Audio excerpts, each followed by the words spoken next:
Hello guys and welcome to unique study point. आज की इस हम क्लास में जानेंगे कि शिक्षण के सिद्धांत कौन कौन से होते हैं। ठीक है, तो मैंने पिछली क्लास में आपको शिक्षण विधियां बताई थी, 2-3 पार्ट में करके मैंने आपको बताई हैं। तो जिन लोगों ने वो वीडियोस नहीं देखे हैं वो देख लें, या तो मैं आपको डिस्क्रिप्शन में आपको पूरी प्लेलिस्ट दे दूँगी, तो आप वहाँ से भी देख सकते हैं। ठीक है, तो आज हम जानेंगे कि शिक्षण सिद्धांत क्या है। सबसे पहला सिद्धांत है आपका क्रियाशीलता का सिद्धांत या करके सीखने का सिद्धांत। बात एक ही है, आपसे क्रियाशीलता का सिद्धांत भी पूछ सकता है, करके सीखने का सिद्धांत भी पूछ सकता है। ठीक है, तो इसमें क्या है कि जैसे कि नाम से ही पता चल रहा है कि करके सीखने का सिद्धांत, इसमें हम बच्चा क्या करता है, करके सीखता है। बालक स्वभाव से ही क्रियाशील होता है, वह स्वयं कुछ ना कुछ करता रहता है, अतः शिक्षक का कर्तव्य है कि बालक की क्रियाशीलता को बढ़ाए। जैसे कि मैंने आपको शिक्षण विधियां बताई थी कि किंडरगार्टन विधि, इसमें बालक क्या करता है, खेल खेल में सीखता है। बालोद्यान विधि जिसको कहते हैं, किसने दिया था, फ्रॉबेल ने दिया था। मॉन्टेसरी विधि, इसमें बच्चा पहले इसमें मॉन्टेसरी ने क्या बताया था कि लिखने से पहले, पढ़ने से पहले उसको लिखना आना चाहिए। यदि बच्चे को लिखना आ जाता है तो वो पढ़ना ऑटोमेटिक सीख जाता है। डाल्टन विधि डाल्टन के द्वारा दी गई थी। ये सभी क्या है, एक सारी क्रियाशीलता सिद्धांत पर आधारित। जितनी भी शिक्षण विधियां हैं ये करके सीखने सिद्धांत पर क्या होती हैं, आधारित होती हैं। क्योंकि बच्चा इनमें इस विधि के द्वारा प्रोजेक्ट वाली या डाल्टन विधि या प्रोजेक्ट वाली, इनमें बच्चा कुछ ना कुछ करता है। तो जो करने की जो शिक्षण विधियां हैं वो करके सीखने के सिद्धांत पर बेसिस है। जब बच्चा करके सीखेगा तो वो क्या करे, उसको ज्ञान ज़्यादा अधिक होगा, उसका जो ज्ञान है स्थायी होगा। करके सीखने पर जब आप कोई प्रैक्टिकली कोई काम कर लेते हो, आप उसको बहुत अच्छे तरीके से समझ जाते हैं और बहुत लंबे समय तक आपको उसको याद रहता है। तो इसलिए करके सीखने का सिद्धांत सबसे पहला सिद्धांत माना जाता है और सबसे ज़्यादा इम्पॉर्टेंट भी है। अगला है प्रेरणा का सिद्धांत।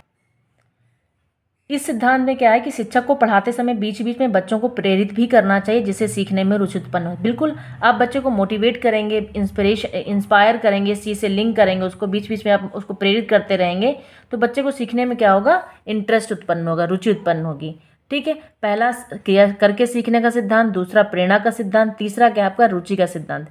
शिक्षक को सीखने के प्रति रुचि उत्पन्न करना आवश्यक है कि बच्चे को हम इस टॉपिक के प्रति इंटरेस्ट कैसे जगाएं, इस कंटेंट को हमें समझाना है या इस टॉपिक को बच्चे तक पहुंचाना है, तो उस बच्चे को हमें उस टॉपिक के प्रति उसमें रुचि कैसे उत्पन्न करें, ये सबसे ज़्यादा इम्पॉर्टेंट हो जाता है। यदि आप बच्चे को रुचि है तो बच्चा वो चीज़ सीख जाएगा, रुचि नहीं है तो वो नहीं सीख पाएगा। ठीक है, 3 सिद्धांत आपके हो गए, करके सीखने का सिद्धांत पहला, दूसरा आपका हो गया प्रेरणा का सिद्धांत, तीसरा आपका रुचि का सिद्धांत। अगला है चयन का सिद्धांत। इस सिद्धांत का आशय है कि शिक्षक को पढ़ाते समय महत्वपूर्ण तथ्यों का चयन कर लेना चाहिए। यदि शिक्षक पढ़ाने के दौरान अनावश्यक तथ्यों का घटनाओं को प्रस्तुत करता है तो शिक्षण प्रक्रिया नीरस व बोझिल हो जाती है। चयन का मतलब क्या है कि कोई टॉपिक जैसे पढ़ाना है आपको उसमें पता होना चाहिए कि हमें इस 45 मिनट में बच्चे को इस कंटेंट में हमें क्या क्या चीज़ें देनी हैं, उसका हमें शिक्षक को पहले से ही चयन कर लेना चाहिए। ठीक है, ये नहीं कि आप क्लास में जाके सोचते हैं आपकी अच्छा ये चैप्टर पढ़ाना है कि हमें आपने पूरा पढ़ा दिया, तो उस 45 मिनट में वो बेकार हो जाएगा और बच्चे का इंटरेस्ट भी नहीं लगेगा। आपको ये पहले से ही प्रस्तावना आपकी जो बनाई जाती है, जो प्रस्तावना तैयार की जाती है, लेसन प्लान जो बनता है, लेसन प्लान इसलिए बनाया जाता है कि आपको 45 मिनट में आपको क्या देना है, क्या करवाना है, बच्चे से फीडबैक कैसे लेना है, वो सारी चीज़ें आपकी लेसन प्लान में इंक्लूड की जाती हैं। तो इसीलिए चयन का सिद्धांत बहुत ही ज़्यादा इंपॉर्टेंट हो जाता है कि आपको क्या क्या बच्चे तक पहुंचाना है, क्या चीज़ें हमें हटानी है, क्या बच्चे के लिए इंपॉर्टेंट है, क्या क्या हमें उसको बताना है, क्या नहीं बताना है। उस चीज़ को शिक्षक को क्या करना चाहिए, उन सारी चीज़ों का चयन कर लेना चाहिए पहले से ही अपने लेसन प्लान में। ये आपका चयन का सिद्धांत है। यदि आप फालतू की चीज़ें बताते हैं, उसको इधर उधर की बातें बताएंगे, तो वो जो टॉपिक है, मेन टॉपिक से बच्चा भटक जाएगा और उसको वो इंटरेस्ट उसमें ख़त्म हो जाएगा और उसको बोझिल सा लगने लगेगा। वो जो टॉपिक है वो उसमें इंटरेस्ट नहीं रह जाएगा। ठीक, अगला देख लेते हैं कौन सिद्धांत है, नियोजन का सिद्धांत। नियोजन, अभी क्या था, चयन मतलब प्लानिंग करना, नियोजन करना मतलब क्या होता है, चयन मतलब सिलेक्ट करना, नियोजन मतलब प्लानिंग करना। शिक्षण को प्रभावशाली बनाने के लिए पहले से ही उसकी योजना बना लेनी चाहिए, परंतु विषय वस्तु का नियोजन जटिल नहीं होना चाहिए। आवश्यकता और परिस्थितियों के अनुसार उसमें बदलाव संभव हो। जैसे मैं एक टीचर हूँ, मुझे पता है कि मुझे आपको तक क्या पहुँचाना है, तो ये चीज़ का चयन मुझे पहले ही कर लेना चाहिए, पहले से ही मुझे प्लानिंग कर लेनी चाहिए कि मुझे क्या क्या आप तक पहुँचाना है, कितना आपको देना है। ये नहीं कि फालतू का मैं बुकेट्स नॉलेज में कभी नहीं देती आपको, मैं अपने हैंड नोट्स आपको बना के आप तक पहुँचाती हूँ। तो इसका मुझे पहले से ही ज्ञात होना चाहिए कि मुझे कितना अपने नोट्स में मेंशन करना है, कितना आप तक पहुँचाना है, फालतू की चीज़ें मेंशन नहीं करनी है। और हो सके तो आप उसमें क्लास के दौरान आप उसमें चेंज भी कर सकते हैं, ऐसा नहीं है। जैसे मुझे लगता है कि हाँ कुछ इंपॉर्टेंट है तो मैं और चीज़ मेंशन कर सकती हूँ। तो इतना हमें लचीला होना चाहिए।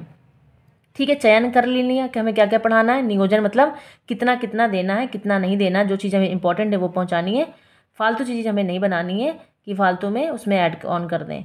ठीक है, कौन कौन से हो गए? करके सीखने का सिद्धांत, प्रेरणा का सिद्धांत, रुचि का सिद्धांत, चयन का सिद्धांत और नियोजन का सिद्धांत। अगला हम देख लेते हैं व्यक्तिगत भिन्नताओं को स्वीकार करने का सिद्धांत।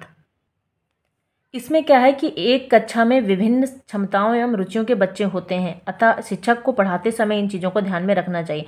व्यक्तिगत भिन्नताओं को मतलब क्या है कि इंडिविजुअल डिफरेंसेस। एक क्लास में 45-50 बच्चा होता है। ठीक है, हर एक बच्चा समान नहीं होता, चाहे वो शारीरिक रूप से हो या मानसिक रूप से हो या किसी भी फील्ड में हो, चाहे वो दिखने में हो, मतलब शारीरिक बनावट के रूप में, हर चीज़ में डिफरेंस होता है।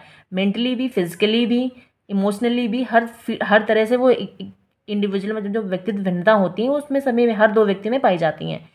तो बच्चे टीचर को क्या करना है कि उसमें पढ़ाते समय ये बात को उस पर ध्यान रखना है कि हमारे क्लास में हर एक बच्चा अलग अलग टाइप का है। ये नहीं कि हमने जो सेम टीचिंग मेथड यूज कर ली वो सभी के लिए समान लागू होगी, नहीं।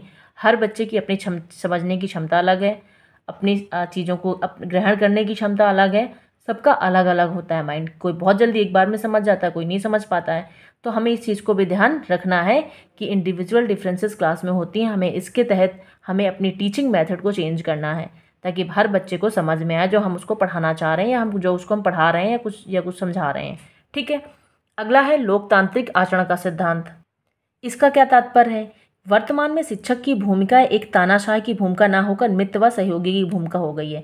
जब से हमारी NEP आई 2020, तो NEP में यानी कि न्यू एजुकेशन पॉलिसी जो आई है उसमें एक चाइल्ड सेंटर्ड एजुकेशन की बात की गई है, चाइल्ड यानी बाल केंद्रित शिक्षा की बात की गई है। तो उसमें हमें जो महत्व देना है, जो प्रायोरिटी देनी है वो स्टूडेंट को देनी है, छात्र को देनी है, ना कि टीचर को देनी है। तो सेंटर पे कौन रहेगा? चाइल्ड रहेगा, स्टूडेंट रहेगा सेंटर पे, और बाहर कौन रहेगा? टीचर। सेंटर पे कौन रहेगा? स्टूडेंट, बाहर टीचर।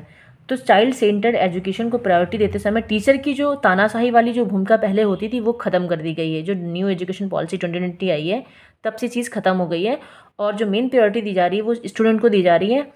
और जो टीचर की भूमिका एक सहयोगी, एक मित्रवत की तरह, मतलब यानी कि मित्रवत व्यवहार करना है, एज अ फ्रेंड बिहेव करना है अपने स्टूडेंट से। यानी कि मैं टीचर हूँ तो मैं आपको धमका सकता हूँ, मार सकता हूँ या आपको डांट सकती हूँ, ऐसा कुछ नहीं है। आपको एज अ फ्रेंड उसको समझाना है, अपना स्टूडेंट समझ के, अपना एक एज अ बेस्ट फ्रेंड समझ के समझाना है। एक जो तानाशाही वाली भूमिका है वो ख़त्म कर दी गई है। ठीक है, तो यही लोकतांत्रिक आचरण का सिद्धांत है। अगला है आपका आवृत्ति का सिद्धांत। इस सिद्धांत का आशय है कि कक्षा में पढ़ाते समय शिक्षक को पाठ के प्रमुख तत्वों को बार बार दोहराना चाहिए। यानी आवृत्ति मतलब रिवीजन कराना। जैसे आपने कोई टॉपिक पढ़ाया, उसका आपने रिवीजन करा दिया, ठीक, उसके मतलब एक लास्ट के 5 मिनट आप उसको रिवाइज करा दिया, तो बच्चे को उस चीज़ को क्या हो जाएगा, वो तैयार हो जाएगा टॉपिक। ठीक है, अगला है आपका विभाजन का सिद्धांत। इस सिद्धांत का आशय है कि शिक्षकों को पाठ्य सामग्री को क्रमानुसार प्रस्तुत करने हेतु कुछ सोपानों में विभाजित कर लेना चाहिए। जैसे आपको कोई टॉपिक दे रहे हैं, जैसे मैंने आपको शिक्षण विद्या बताई, मैं चाहती तो आपको एक पार्ट में ही पूरी शिक्षण विद्या खत्म कर सकती थी, लेकिन मैंने आपको 2-3 पार्ट में डिवाइड किया। इसी तरह विभाजन का सिद्धांत का कोई कंटेंट है, कोई टॉपिक है, उस टॉपिक के पार्ट को 1-2 भाग में डिवाइड करके, छोटे भागों में विभाजित करके उस तक आपको पहुँचाना होता है। यही विभाजन का सिद्धांत है। ठीक है, ये नहीं कि आपने पूरा एक लंबा सा सारांश दे दिया, बच्चे को समझ में नहीं आया, तो आपको ऐसा नहीं करना है। छोटे भागों में डिवाइड कर करके आपको उस बच्चे तक पहुंचाना है। अगला क्या है, जीवन से संबंधित करने का सिद्धांत, यानी कि उसकी बच्चे की रियल लाइफ से किसी चीज़ को, कंटेंट को जोड़ना। बच्चों को सिखाई जाने वाली विषय वस्तु को उनके वास्तविक जीवन से जोड़ना चाहिए तथा उसका जीवन में उसका उपयोग भी बताना चाहिए। जैसे मैंने आपको शारीरिक शिक्षण विद्या बताई, ठीक है, जैसे करके सीखने का सिद्धांत बताया, तो बच्चे जो करके सीखता है उसको ज़्यादा अनुभव मिलता है। जब करेगा तो जानेगा क्या चाहिए हमारी रियल लाइफ में कहाँ यूज, इसका हमारे वास्तविक जीवन में इसका उपयोग कहाँ है, तो बच्चे चीज़ को अच्छी तरह समझ पाएंगे। जब उसकी रियल लाइफ से अटैचमेंट हो जाएंगी, कोई चीज़, कोई कंटेंट, कोई टॉपिक, कोई सब्जेक्ट, तो आपको उस चीज़ को बच्चा बहुत अच्छी तरह जान सकता है। तो यही है कि उसके बच्चे से रियल लाइफ से जोड़ करके समझाना चाहिए। अगला है निर्माण एवं मनोरंजन का सिद्धांत। शिक्षक को विषय वस्तु ऐसी बनानी चाहिए जो मनोरंजन व रचनात्मक हो, यानी कि बच्चे को इंटरेस्ट भी आए, एंटरटेनमेंट भी हो, उसमें कुछ क्रिएटिव वर्क भी हो, ऐसा सिद्धांत हमें क्रिएट करना चाहिए। अगला क्या है, निश्चित उद्देश्य का सिद्धांत। प्रत्येक कार्य को करने से पहले उसकी योजना बना लेनी चाहिए। जैसा कि मैंने आपको बताया कि बिना योजना के आपको हो ही नहीं सकता है। शिक्षक को पढ़ाने से पूर्व यह निश्चित कर लेना चाहिए कि पाठ्यवर्ष के उद्देश्य क्या होंगे। आप पढ़ा रहे हैं तो इसका उद्देश्य क्या है, इसका मतलब क्या है, इसका मोटिव क्या है, इसका पर्पज़ क्या रहने वाला है। यदि उद्देश्य हो जाता है तो आप किसी भी टॉपिक को, किसी भी कंटेंट को बच्चे को अच्छे तरह पहुंचा सकते हैं। उसके रियल लाइफ से उसका क्या बेनिफिट है, कैसे वो यूज है उसका, आप उसको ये चीज़ भी अच्छे से समझा सकते हैं।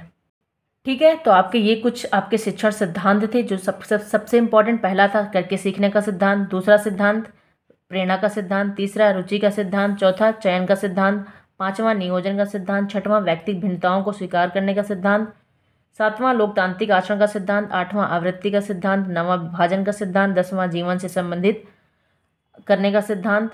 इसके बाद अगला है निर्माण एवं मनोरंजन का सिद्धांत, और लास्ट आपका बचा कौन सा है, निश्चित उद्देश्य का सिद्धांत।